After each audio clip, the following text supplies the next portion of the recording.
Antonio dueti hiyo yakana matala.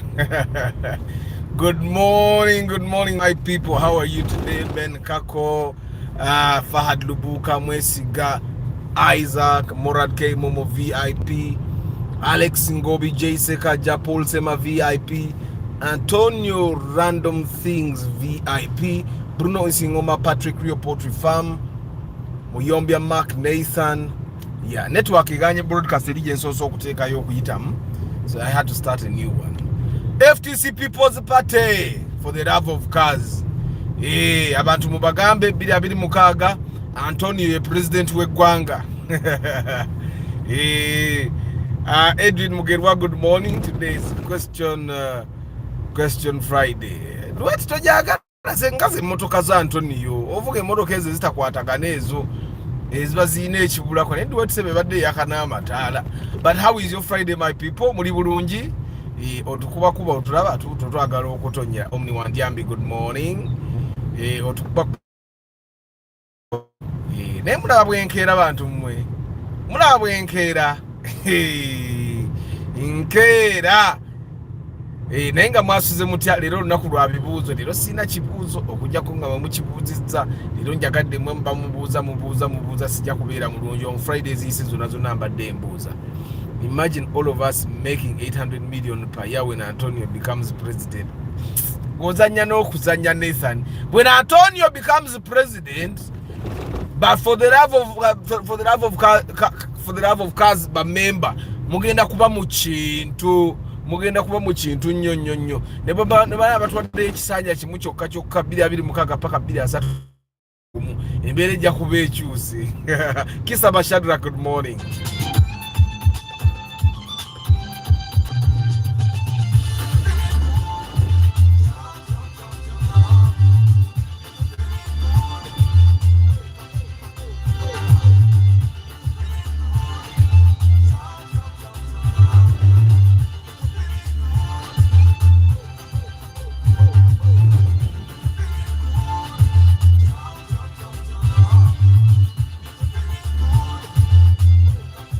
Kajagambe twetaga ya assistant channel ekuze.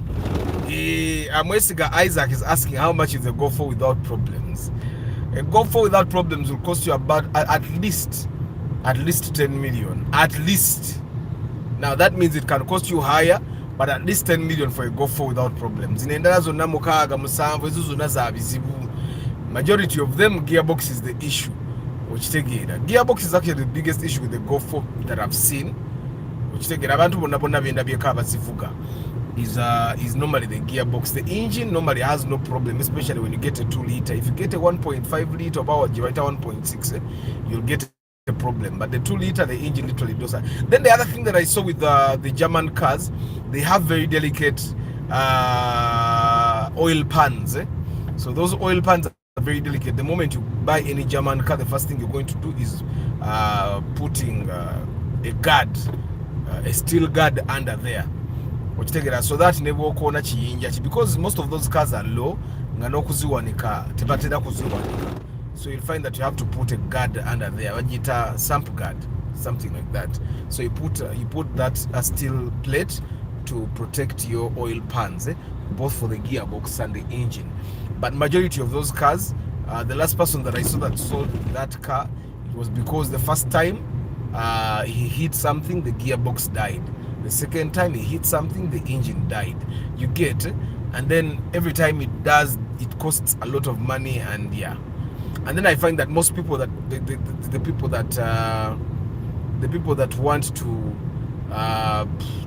drive German cars just want German cars. It's not like they don't know the problems that come with them, but they just want the German cars. Thank you for reminding them, Wandyambi. Guys, like the broadcast. Ask Council Yunus about golfs. Say munanga bantu bagala kumanya people that want golfs Council Yunus ye yabonirira agamba Toyota for life. After where do you get your shocks? There is a place where I buy my shocks, Sekaja, and I normally share the contact privately. They don't have all the shocks. Sometimes they also don't have the shocks I want, but their things are very durable. It's a new brand, you've never heard of it. but I put the shocks in the Corolla. I drove them for all the period. Najua muto wange nagivuga nazita nitugulawo shocks endala ze bajje wakiseka nezifa mu weeks 2 okitegeera. So the others are very good. After what causes hard start in cars and how easy can it be solved? Hard start comes because of so many reasons. It could be an oxygen sensor, it could be a cold start switch, it could be bad plugs, you get it. But sometimes it's the cold start switch. The cold start switch enables the car to start when it's cold, you get it. But sometimes it's the plug, sometimes it's the fuel pump, you get it. So I find that you just have to get which model is your car, because the newer models can literally report, especially if it brings the engine check. If it brings the engine check, then it's very easy. What way I got to Cambodia Mazda? And I'm waiting to put the Mazda. Arthur, is there any difference between the G Touring and the Caldina? Yes, the G Touring is 1.5 liters. The Caldina is a 2 liter. Of course, there are Caldinas that have a 1.5 liter engine, but there are very few. Yeah. So the difference is that the Caldina is bigger, more powerful, and Caldinas have versions that have 4-wheel drive. I've not seen G Tourings with 4-wheel. So those are two differences. Then secondly, of course, the Caldina is cheaper to buy than the G Touring, and the people that buy, at least the people I know that used to G Tourings, because the G Tourings don't consume a lot of fuel because they're 1.5 vehicles, and secondly, they have a lot of resale value. Even now, Caldinos, you can get Caldina at 5 million, 6 million. You cannot get a G Touring at 5 million, 6 million. You get it? So those are probably the differences. Of course, I find that the Caldina is much more comfortable than the G Touring. Good morning, WAMB Tech. Louis, good morning. Nampija Juliet, good morning. Arthur, Echikumi Chibina Ipsam, which is better now to buy in terms of availability, spares, and value for money? Right now, I can tell you that all those cars, they are worth, they have value. It depends how much you buy.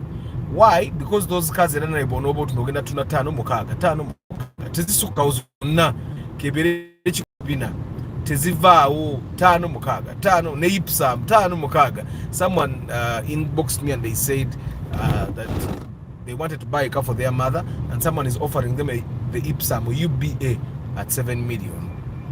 UBA Ipsam at 7 million. You get, so the Ipsams you'll probably buy 6.5, and then still again sell 6.5. The good thing with those cars is that they're not losing any more value. They lost all the value that they could lose. Now the only time they will lose value is if it doesn't move. But if as long as it moves and it looks okay, those cars just don't lose value. All of them, you get. So you can buy anything that you're comfortable with. The Ipsam consumes more fuel than any of those three, and then the Chikumi consumes the less fuel, you get. So those cars just don't lose value. So any after a Prius 2009 and Rumion, which one can be gotten between? You can't get any of them. Francis, you can't get a Rumion at 20 million, a good Rumion at least. Still, you can never get a Prius at 20. I'm telling you the fact. Singa Jemvuga, because the Moroka Jemvuga is 20 million. There is a time I wanted to get a Prius. An Indian wanted to do better with me, and he wanted me to top him 10 million. You get it? Look about the comparison between Wish and the ISIS. I've seen the ISIS. Have I been in the ISIS before? Does it have 7 seats? The ISIS just doesn't have resale value. That's a fact. If you have it, no one wants to buy it. But if you're looking for it, it's nowhere to be found. You get, that's probably the difference. And the other difference is that the ISIS has a sliding door. The Wish doesn't have a sliding door. Those cars just have the same engines. Same because they share spares. But the Wish has a higher resale value. After I want a UBS series Raum new model and Raktis, maybe the Vitz new model, and I have 14 cash. You'll get Vitz and the Raum. You'll not be able to get a Raktis. You get it? At least the Raktis I know, at 14 the Raktis will be bad. I'm telling you for a fact. But the Raum new model, you get one in good condition. The Vitz, you get in good condition. Mostly the Raum. The Vitz, it's possible, but I don't want to guarantee you. But I can guarantee on the Raum that you will get. Chris Da Vinci, good morning. I saw a manual Platts and wondered, does it consume like a Buuza? No, it doesn't. It consumes like a car. But of course, a manual Platts consumes better than an automatic Platts. Much better. Any manual car, you can never bring an automatic car and think they can consume the same as a manual car. They can't. Nze muto wange oli alina Corolla yange yaŋŋamba abaana bavuga vitizi nga zinyo okusinga Corolla. Okitegeera. There is a time we bought a car and he drove the newer. He drove the gentleman to Uganda. And then the newer, they put 100,000 nga bava Kampala bagenda tuka Uganda nga katala kasi. Then he told me there's a time he put 80,000 in the Corolla. He drove from Kampala, went to Uganda, came back to Kampala, went to Busunju, came back to Kampala, and he refilled the next day after driving around Kampala. So a manual car is a manual car, brothers. Anybody that knows how to drive a manual car, anytime you get access to a manual car, buy it. Especially if you're not going to just wake up in the morning and say, I'm selling. You get, because me, I decided my Corolla is going to stay in the family. When muto wange bwana agule moro kinge yanga agikomyawo kitegeera anigwe na Arthur Prius 2009 eyo njimaze gitwaling is a Corolla, Caldina is a Corona. If you know, you know. Anti Corolla and Corona is the difference between comfort and not comfortable. But you know, Antonio, Corollas are comfortable. The later Corollas are comfortable. Even the Coronas are comfortable because the thing is, Crowns, Mark X's, the Chasers, all those are Coronas. Can't you get the difference? Yeah, your difference, yeah, man. I have 30 million planning to get a new model Primo. However, which car can I get from the bond in that range? In that range, in the bond okuja ngogenda fuka buno omoro ko butoneera Buraktis, Sienta, Vitz. I told about Vitz. There is a Vitz of 32. Me, I would advise with your 30 million okuja koga tewero onda ne woba wero na ngoyagala a car that is as comfortable as a Primo. Just buy a Primo at like 26 million. It will still be good. It will still be good because field as is okati zagara kuyingira million yana. So with 30 million, you'll probably save some money, but you'll be getting the parcel setters, you'll be getting the small cars. You'll be getting the small cars. But if you want a car the caliber of the Primo new model, 30 million bagenda kubanja. How much is the window system control button for Mark II Grand? Window, you'll probably spend like 80k. They are very, very affordable. Today's question Friday. Jukiza pre-purchase inspection tujikora kumitwara na mwetano joka. That covers a full day of inspection, and that only covers the Kampala CBD. But if you Chibuga, you pay an extra amount for fuel. Yeah, and I come with a mechanic. I make sure that we get a good deal. Which take I'm the guardian angel, yes, and people sometimes inbox me, guy, you're a mechanic. I'm not a mechanic. I just want to make sure that no one loses money at the hands of a broker, a mechanic, or a car seller. Mr. Arthur, I want to offer people here, for the love of cars, those who are having me call from now till Feb next year. I will help you. Start agala bakolera tenti, butebe, decoration, saundi, byonna by'emikolo bya mwagala bikola. How much is a car door for a visitor? Auntie NZG, doors, you'll probably be buying doors between 180 to 300 depending on which car. To 300. I think there is a time I bought a Wamurujirwange and I changed the entire door. Na lugura emitwalo 19 n'ekitundu. Of course omukyemmanyi makanika wange yali yako. But zinagula. Meaning both Prius and Rumion are above 25-30 million. Yes, but the Prius, you see, when you're talking to traders and brokers, they will tell you nobody wants a Prius. But try to look for it. That's when you know that the people that have their Priuses don't want to know. Which take it. So the Rumion, you'll probably spend about 25 million shillings to get a good Rumion. Which take it. But if you can make 30 million, why don't you go to the bond and buy a new Rumion? Which take it. There is no reason for you to buy a used Rumion if you have 30 million. You spend 25 to get a good used one. Yes, good morning, Majwala Julius, Molindo Gonzaga, Nampija Juliet, Arthur. I'm asking, is RAV4 good as my first car? Yes, RAV4 is okay. It's good as a fast car. Did you raise your car, Benjamin? A little. Of course, I have bigger tires. And then I put bigger springs, and then I think I put spacers in the rear. Yes, I did raise it.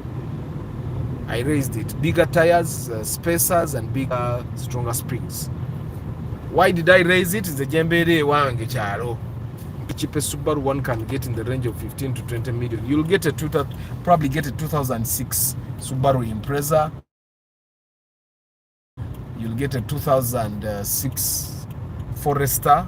You can get an Outback. Literally all the Subarus, you can get the earlier models at between 15 to 20 million. Yes, you can. How about Toyota Axiom manual? Good. And kakati, the thing that happens, Francis, if you want a manual car, then you stop being picky. Don't be so picky. You don't just wake up and say, I want a manual Primo. Because you call brokers and tell them, Jagale Morokaya manual kaya VVTI. And then they'll look for the manual cars that are available. They'll show you, and then you pick out of those. You get it? It's like how I've been telling you, if you have this amount of money, don't be picky. You get? So it's the same. If you want a manual car, stop being picky. You tell the brokers, I want a manual car, and then they will tell you what manual cars are available. You look at those available options, and then you choose the one that is that is the best. I don't know if you get what I'm saying.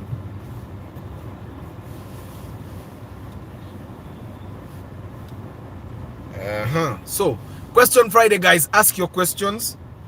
Bidibwemu byonna byonna abagenda okugula emmoloka weekend eno. I wish you luck. I wish you luck.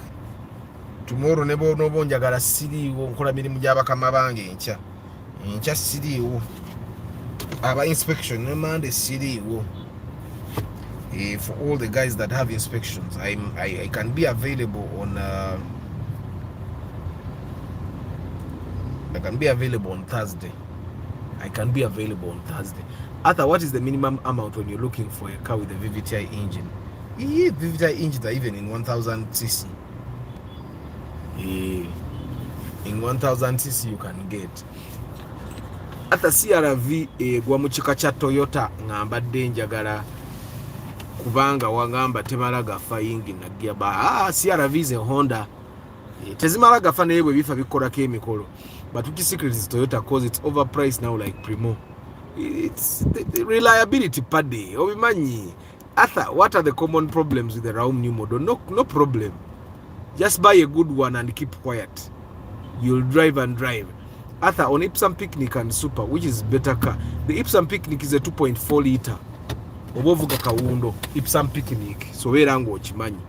Arthur, check out on Nampija Juliet's question. Sichizemu ekibuzo kya Nampija muzemu. Abuziza if a RAV4 is a good for a fast car.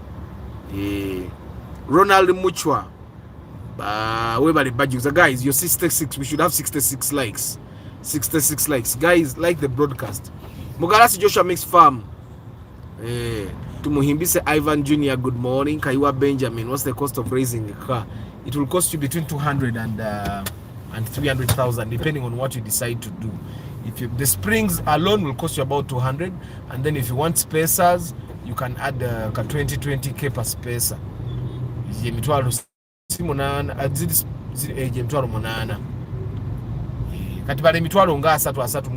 To raise it ebizungu. And then if you want tires, then you have to get money for tires. You lifted it like Namukade Land Cruiser. Apade ate Namukade mpanvu nnyo. Namukade mpanvu nnyo. Enotetuuka yo. After I want to buy my wife highest old model on your series of Vitz newer model. I find that you should buy Vitz new model. You'll get a better offer for that car than the IST. The IST I find is overrated. Get her Vitz new model ate mufunire 10. Bono mufunira 10 ne amafuta go wenyine ojja kubyesonyiwa. Ajja kuba naye agyesongolera ne bwoba tomugulidde mafuta. But these other cars ojja kwesanga ate olumu amafuta gatabuka. Kitegeera kansooke concentrating emuko wano.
Tony Ronald, Arthur talk about Rumion. What about Rumion Musime?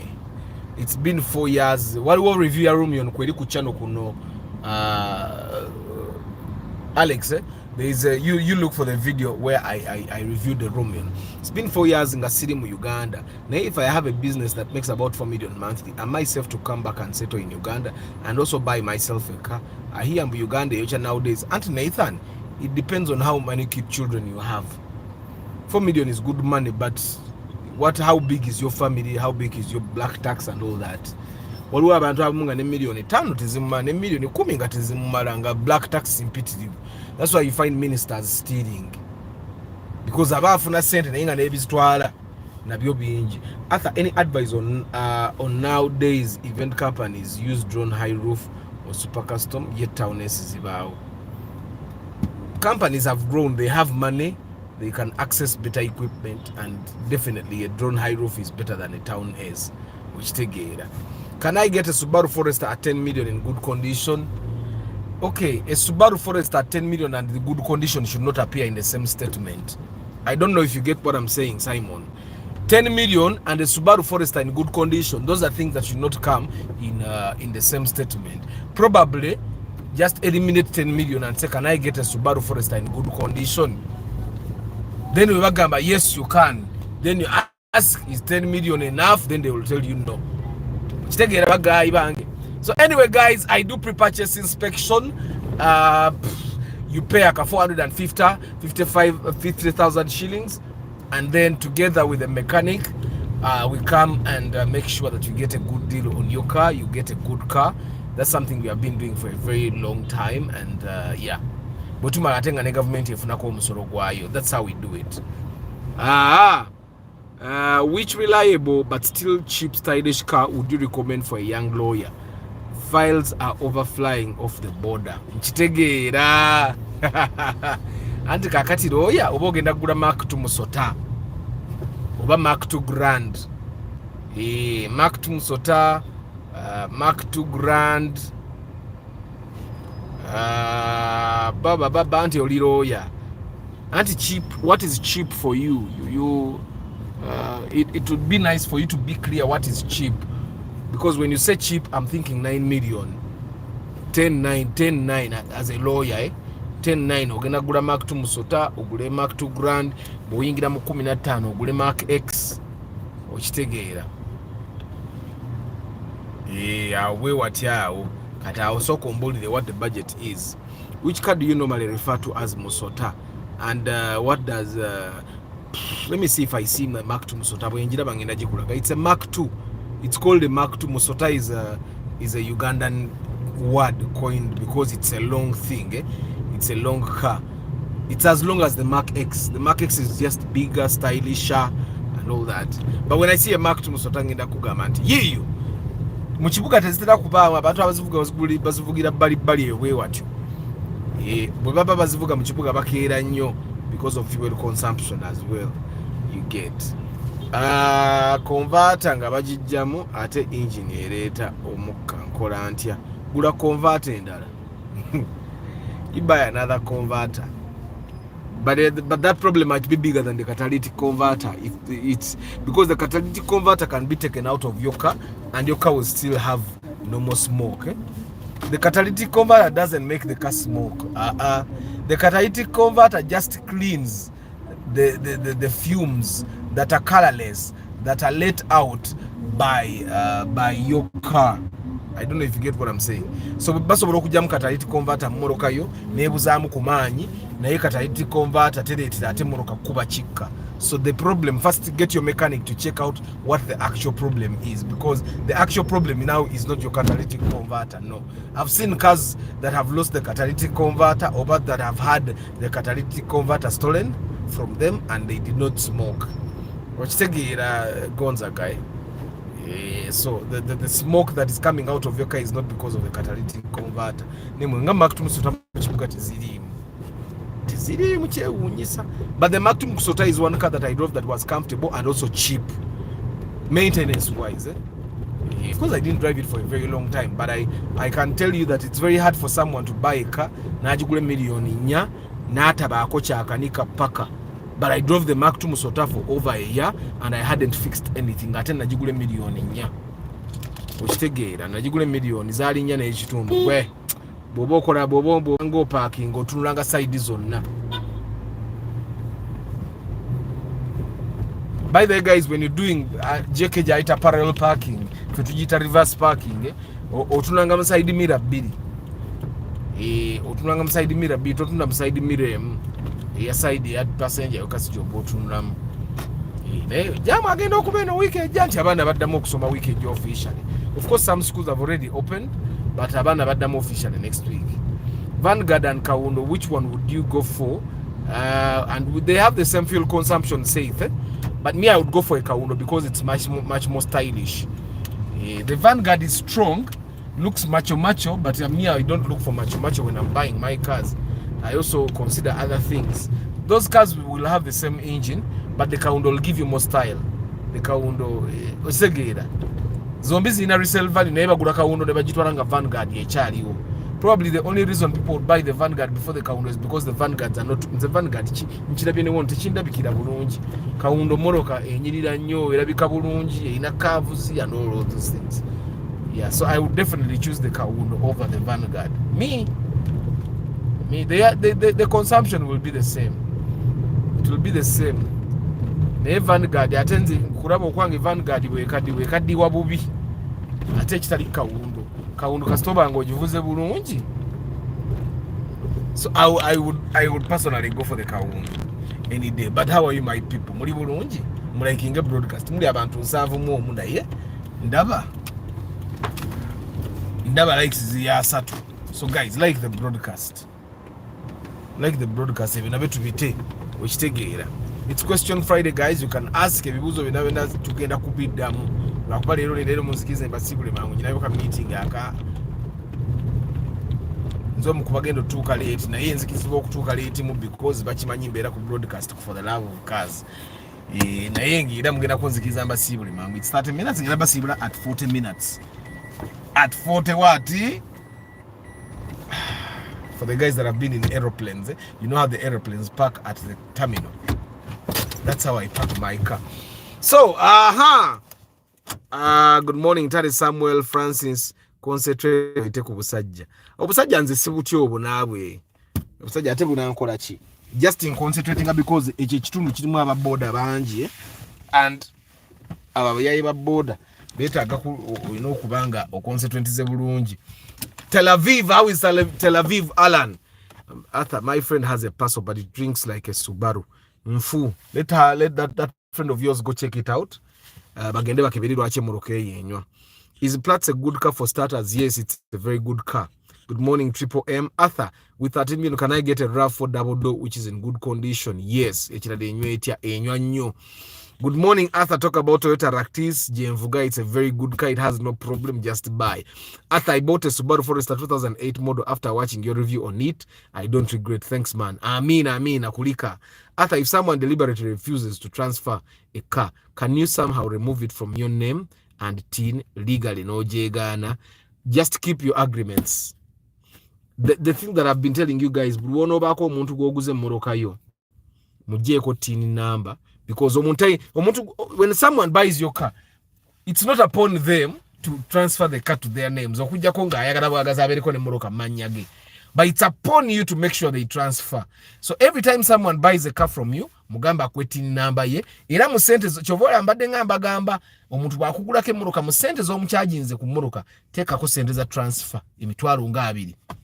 Gwe bwamala you don't have to ask them as long as they give you their TIN number akwenne copy ya national ID nga agisayininzeeko ngataddeko ne number y'essimu. Gwe bwabikola gwe mujjeeko ebyo ebintu genda ofulumye empapula za transfer ziwe agent ye naina go atire kukobera ku bya transfer oba se ekyo gwe genda mu bank osasula bye twalire mu URA anaaba ali awo ng'emmoroka yadda manyage gwe kikuyamba kubanga emmoroka eyo senge okola emisango gwoba owonye.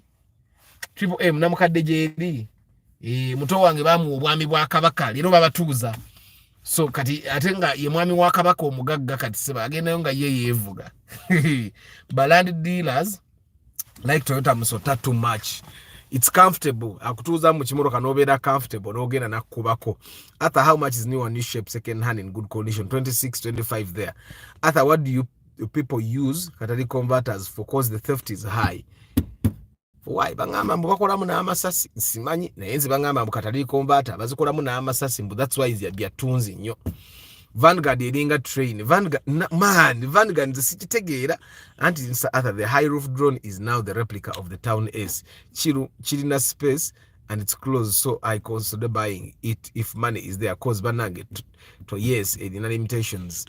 Arthur, what is the market price for used Toyota Spacio new model starting from UB 20 million 21 awotalekera ku UB ebwotyo n'ogenda ng'olinnya bannange ene malaba akakuba katonyedde ddala. Are you sure? Naffe wano kabadde kaagala okutonya naye tekatonnye kantandika okusiibula. Banne mwebale kunjagala mwebale kagala for the love of cars. I hope you get value in return as well. Manchi bakirungi omukwano gubeerawo in give and take. Bwe mutwagala nga naffe tugezaako kye tukola. Ben Kako, Fahad Lubuka, Mwesiga Isaac, Murad Kemo mu VIP, Alex Ngobi, J.C. Kaja Paul Sema VIP, Antonio Random Things VIP, Bruno Insingoma, Patrick Tio Poultry Farm, Muyombia Mark, Nathan, Mwebaza Angeline, Edrin Mugirwa, Omni Wandiambi, Kitha Mashadrak, Nathan, J.C. Kaja, Mwesiga Isaac, Yahweh Ismail, Saith Kagaba, yes, WMV Technology, Louis, Nampija Juliet, Deep in Coffee, Mwebaza Angeline, Muloza no siba mazeyo. Emmanuel Kabale, Sebunya Simon, Sereko Starch, Chris Da Vinci, Mulindwa Gonzaga, Majwala Julius, Nolin Dagire, Joseph Pali Kudembe, Patrick Yopote Famo Yopade, Bukenya Shafik, Sebunya Simon, Ronald Muchwa VIP, Tumuhimbise Ivan Junior, Todi Ronald, Musime Alex, Muyeyebwa Simon, and Amjadi Sebagara, Mulindwa Gonzaga, Ntale Samuel, Alan Aubwa, Triple M Bashir Mukalazi, Kwikiriza Maria, Amanya Arnold, Eric Kabali Moses, Kazoba BL, Todi Ronald, 360 videos, Kennedy Omara. Hey, good morning. Tell me about Farrod and Linglong tires. Thanks. Farrod and Linglong, they are both good. I think I used Farrod once. I don't know if it was my error. Na Farrod is a yampanga alida. Ompira gwenkosa katsimaine bwaguyita, but it's good. After the phone number, my phone number is in the description, but it's also 0752 991 051. Daniel Mosh, good morning. So 360 videos. I find that right now, it might not necessarily be about buying the expensive tires. Move around in the market, ask taxi drivers what tires are they using. Ejemipira probably jobokosa. Bwegba mpira go waliwo taxi gukozesa. Okitegeera, like the size is not pretty different. Linglong used to be a very reliable tire, but now katiboda mumpira katinze I wanted to buy Linglong for my car. Ngendo kubuza walinga bamutunde obe mitwala abiri mumweda, and then I went and bought another tire at like 230. Okitegeera. And it's very good, very strong and all that. Okitegeera. At how much can a court order transfer cost me? I don't do those things, guys. Nkola pre-purchase inspection gwe mulimu gwange for the love of cars mpose nobuguza tracker. Ebya court order naye gwe manya teka wekitone nye mitwala 5 go bajjaggalya. But it's not complicated. Atege mitwala 5 ati tozisasula lumu okwosoka nokwata ya 25 noziwa omuntu abikolerako. No man no mongere 10. No man no paka bwo mumalayo paka bwo amalayo. Yeah.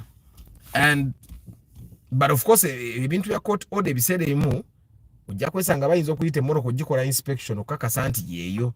So you ask that person that is doing it whether they will need it. Banange kamba sibuli Lucky Mose abali mukamoli. Bye, thank you very much for being part of the broadcast. I don't take you for granted. Tomorrow's broadcast will be at 5:15 p.m. May the good Lord bless you. Don't drink and drive. Don't party too much. Sorry if you answered the question before, but how much does it cost to get digital number plates?